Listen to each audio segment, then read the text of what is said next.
नमस्कार दोस्तों, मैं राजेश आज आपको लाया हूं प्रज्ञा एकेडमी क्लासेस में एक विशेष जानकारी। और समाज में एक तरह से जान लो, एक बुरा इम्पैक्ट, शिक्षा पे जो एक बुरा इम्पैक्ट पड़ा हुआ है अभिभावकों के दिमाग में। मतलब सरकारी प्राइमरी स्कूलों को लेके आज अभिभावक के दिमाग में एक ही चीज़ आता है कि घटिया क्वालिटी की शिक्षा और ओनली वहाँ पे बच्चों को खाना दिया जाता है। तो इन सब के पीछे क्या प्रॉब्लम है, मतलब कहाँ पे कमियां हैं जो कि ये ऐसा अभिभावकों के दिमाग में बना हुआ है।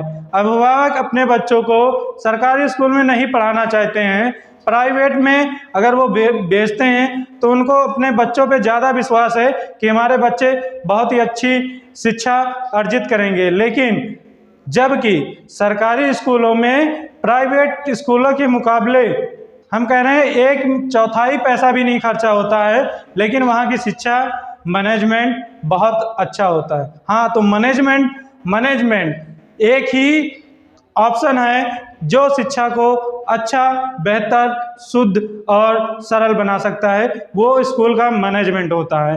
तो सरकारी स्कूलों में गड़बड़ी कहाँ पे होती है, उसी पॉइंट को लेके आज हम अपने इस YouTube चैनल पे आए हैं। सभी अभिभावकों के लिए विशेष सूचना है और अपने समाज में जो व्यक्ति रह रहे हैं, हमारे युवा साथी हैं, उनको भी इस चीज़ों पे बहुत गौर अध्ययन करना चाहिए और इन पे विशेष ध्यान देना चाहिए कि आज इस सरकारी स्कूलों की मैनेजमेंट व्यवस्था क्यों खराब है और क्या कारण है कि अभिभावक का विश्वास सरकारी स्कूलों पे नहीं होता है, प्राइवेट जो स्कूल हैं उन पे ज़्यादा होता है। तो आओ चलते हैं, हम जानते हैं इनके विषय में।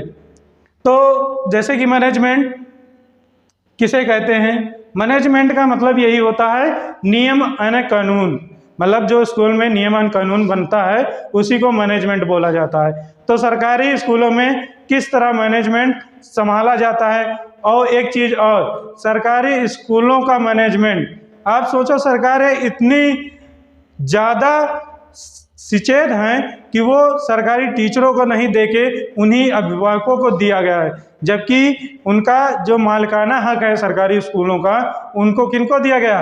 अभिभावक जिनके बच्चे वहाँ पर पढ़ते हैं। यही कारण है कि वहाँ पर मैनेजमेंट में बहुत ज़्यादा गड़बड़ी रहती है, क्योंकि अगर सरकारी स्कूल के टीचरों को दिया गया रहेगा मैनेजमेंट तो वो अच्छे से इसको मैनेजमेंट करेंगे। लेकिन ये मैनेजमेंट किनको दिया गया है? अभिभावकों को। तो अभिभावकों की ही गलती है कि वहाँ पर स्कूल में शिक्षा सही नहीं मिलती है। अक्सर जब मैनेजमेंट की बात आती है कि स्कूल सरकारी में क्या गड़बड़ी है, तो सिर्फ सरकारी टीचरों पर आरोप लगा दिया जाता है कि वो लोग सही से काम नहीं करते हैं। लेकिन ये गलत बात है। वहाँ पे जो टीचर हैं वो अपना काम सही से करते हैं, लेकिन जो मैनेजमेंट सोसाइटी है उसका काम मैनेजमेंट संभालना है, तो वो लोग अच्छे से काम नहीं करते हैं। इसीलिए स्कूल में वहाँ पे शिक्षा सही से नहीं होती है, वहाँ के अभिभावकों का विश्वास नहीं रहता है। तो आओ चलते हैं, हम मैनेजमेंट को देखते हैं। जैसे जिसको हम कहते हैं हिंदी में स्कूल प्रबंधन समिति, SMC, इसको इंग्लिश में बोला जाता है school management committee. School management committee, school management committee का काम क्या होता है? स्कूल की व्यवस्थाओं को देखना। तो हम आज जो बात करने वाले हैं वो प्राइमरी और जूनियर, सरकारी प्राइमरी और जूनियर 1 से लेके 8 तक के स्कूलों के विषय में, उनकी प्रबंधन समिति के विषय में आपको बताएंगे, जिससे आपको पता चलेगा कि उनमें क्या कमियां हैं, कहाँ पे क्या कमियां हैं। तो जैसे कि हमने बताया कि इस सरकारी स्कूलों का जो मैनेजमेंट है उनका मालिक किसे बनाया गया है? तो मालिक किसको बनाया गया है? अभिभावक को। क्योंकि जो हमारे सरकारी स्कूल हैं उनके जो अध्यक्ष होते हैं वो हमारे स्कूल में जो बच्चे पढ़ रहे हैं उन्हीं के कोई ना कोई पेरेंट्स को उस समिति का अध्यक्ष बनाया जाता है। अध्यक्ष का मतलब है कि उस स्कूल की समिति का मालिक बना दिया जाता है अभिभावक। तो कभी कभी ये भी गड़बड़ी होती है कि अभिभावक चुन लिए जाते हैं, वो एक्टिव नहीं होते हैं। ये भी बहुत बड़ी कमी है। कभी कभी अभिभावक ऐसा चुन लिया जाता है कि वो पढ़ा लिखा नहीं होता है। तो आप समझ ही रहे हो कि जब पढ़ा लिखा नहीं रहेगा और नॉलेज नहीं रहेगी उसके पास, तब भी मैनेजमेंट गड़बड़ हो जाता है। ठीक, तो ये चीज़ ध्यान देना चाहिए हमारे युवाओं को भी। एक बार जब मैनेजमेंट सोसाइटी गठित की जाती है तो वहाँ जाएं और मैनेजमेंट में कोई ऐसा व्यक्ति रखा जाए जो कि एक्टिव हो। एक्टिव का तात्पर्य यह है कि जिसके पास पूरी जानकारी हो और वो स्कूल के विषय में कुछ ना कुछ जानता हो, तभी वहाँ पे अध्यक्ष चुना जाए। तो हमने बताया कि स्कूलों का जो मालिक कौन है, अभिभावक है। तो इसमें 2 पद होते हैं, एक अध्यक्ष का होता है और एक सचिव का होता है। किसमें? प्रबंधन समिति में। प्रबंधन समिति का 2 मालिक होते हैं, एक हमारा अध्यक्ष होता है, दूसरा सचिव होता है। अध्यक्ष हमारा कौन होता है? उन्हीं जो बच्चे हैं उन्हीं में से किसी का पिता। और सचिव जो होता है वो हमारे स्कूल का कोई प्रधान, मतलब कोई सीनियर टीचर होता है। तो इन दोनों का मालिकाना हक, मतलब ये दोनों मालिक होते हैं, उसमें पूरा तरह से जो भी काम होते हैं सबको करने के लिए इनके दोनों के नाम से बैंक में अकाउंट रहता है। अगर विकास के लिए कोई भी पैसा आता है तो इनके दोनों के हस्ताक्षर के बिना पैसा पास नहीं होता है और कुछ भी नहीं होता है। तो एक तरह से ये तो मालिकाना हक दिया गया है अभिभावकों को, तो इसको समझना चाहिए कि अगर उनके बच्चे सही नहीं शिक्षा मिल रही है, उनको सही तालीम नहीं मिल रही है, तो कारण कौन जिम्मेदार है? अध्यक्ष। उस स्कूल का अध्यक्ष, मतलब अभिभावक जिम्मेदार है कि हमारे बच्चों को अच्छे से तालीम नहीं मिल रही है। तो ये अगर ये एक्टिव रहेगा, ये जानकार रहेगा, तो वो स्कूल का विकास, वहाँ के बच्चों का विकास होना संभव है। नहीं तो अगर कमेटी गठित होती है तो कभी कभी ये भी होता है कि जो सचिव होता है वो टीचर जो सचिव होता है वो अपने मनमानी अभिभावक को चुन लेता है।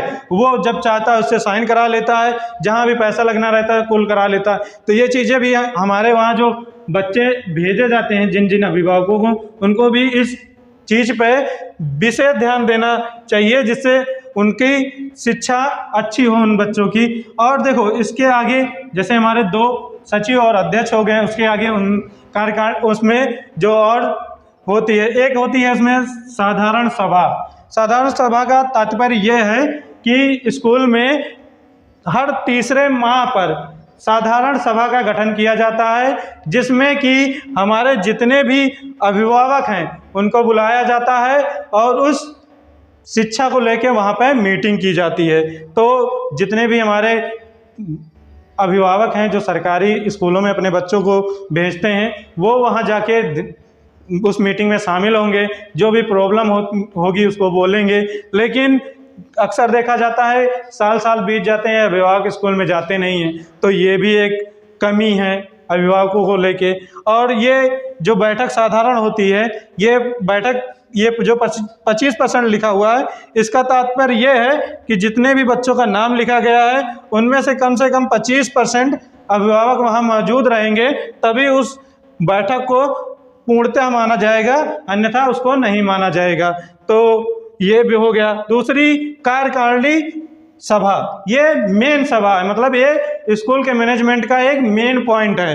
कार्यकारिणी सभा में जब देखा जाए कि सदस्य कितने होते हैं, तो सदस्य लगभग 16 होते हैं और उन 16 सदस्यों में 50-50% की पार्टनरशिप है, मतलब 50% महिला होंगी और 50% पुरुष होंगे। और उसके आगे जैसे एक कार्यकारिणी सभा है, कार्यकारिणी का सभा का कार्यकाल 2 साल का होता है, जिसमें 16 सदस्य होते हैं। और उसमें जो कुल सदस्यों की संख्या हमने बता दिया 16 है, और उसमें अभिभावकों की संख्या कितनी होती है? 11 लोग अभिभावक ही होते हैं उसमें। उस सभा में कितने लोग? 11 लोग। बताओ सबसे ज़्यादा अधिकार, मतलब उसमें सदस्य कौन है? मतलब अभिभावक हैं। और उसमें भी महिलाओं को ज़्यादा दर्जा दिया गया है। महिलाएं उसमें होंगी 6 महिलाएं होंगी और 5 हमारे पुरुष होंगे। तो इसमें भी महिलाओं को ज़्यादा भागीदारी दी गई है। महिलाएं ज़्यादा अपने बच्चों को लेके एक्टिव रहें और उनको ध्यान दें। और जो कमियां होती हैं इनकी, जो 16 सदस्यीय टीम है उनकी हर महीने में बैठक होती है, हर महीने में बैठक होती है, जिसमें कि कम से कम 33% उपस्थिति जरूरी है। मतलब कि 16 लोगों में कम से कम 33% क्वारम पूरा होना, तभी वो सदस्य जो अमावस्या को बैठक हर माह में रखी जाती है वो पूरी होगी। तो इस तरह से हमारे स्कूल का जो सरकारी प्राइमरी हैं उनका मैनेजमेंट संभाला जाता है। और लोग हम कहाँ पे गलती है, आपको एक तरह से पूरी तरह से हमने बता दिया कि कहाँ पे गलतियाँ होती हैं। गलतियाँ यहाँ पे होती हैं एक तो अध्यक्ष के चुनाव में और अध्यक्ष का एक्टिव ना होना। इसी से हमारे समाज में अभिभावकों का सरकारी स्कूल के प्रति विश्वास नहीं है।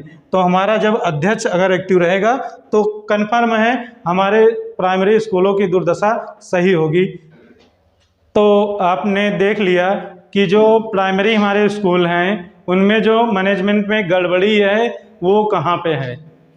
गड़बड़ी इस जगह पे है कि जो हमारे अध्यक्ष हैं होते हैं, ज़्यादातर हमने देखा है प्राइमरी स्कूलों में बच्चे भेजे जाते हैं, उनके माता पिता होते हैं और उनके माता पिता ज़्यादातर तो पढ़े नहीं रहते हैं, अक्सर, और जो पढ़े रहते हैं वो ध्यान नहीं देते हैं। अगर ऐसा है तो हमारे सरकारी स्कूलों की दुर्दशा कभी भी चेंज नहीं होगी। या तो वो जो अभिभावक एक्टिव है, मतलब जानकार है, वो कार्यकारिणी का अध्यक्ष बनाया जाए।